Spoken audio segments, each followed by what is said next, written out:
মেনে নিতে হবে।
আমরা কিন্তু আজকের রেলিটিও করলাম একটি আন্দোলন সংগ্রামের অংশ। সেই আন্দোলনটি হচ্ছে ভোটের অধিকার ফিরিয়ে দেওয়া। ভোটের অধিকার শুধু কি আমাদের না, এই দেশের সকল জনগণের ভোটের অধিকার ফিরিয়ে দিতে হবে।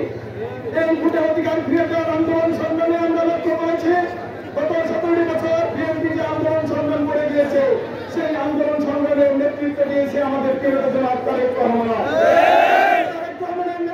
আমরা বিগত দিনে 17 বছর রাজপথে ভোটের অধিকার আদায় করার জন্য আন্দোলন সংগ্রাম করে যাচ্ছি।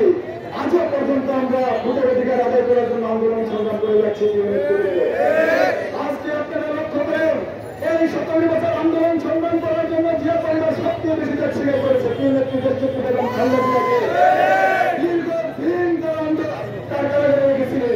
আমাদের তারেক রহমানকে মিথ্যা মামলা দিয়ে নির্বাসনে পাঠিয়ে দিয়েছে।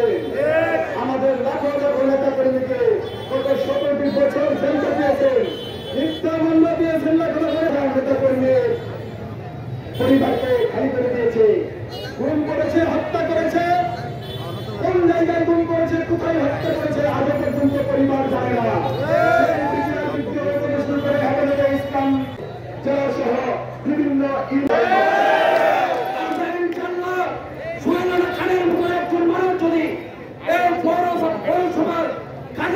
দায়িত্ব পালন করে আমি বিশ্বাস করি এবং আমরা এই সকলে বিশ্বাস করি এই পৌরবাসী বাক্যের উন্নয়ন হবে, এই পৌরসভার উন্নয়ন হবে এবং এই পৌরসভার ব্যক্তি নামে তার ন্যায্য অধিকার ফিরে পাবে ইনশাআল্লাহ। তাই আপনারা সকলে 6 খানের ঘোষণা করেন কিনা?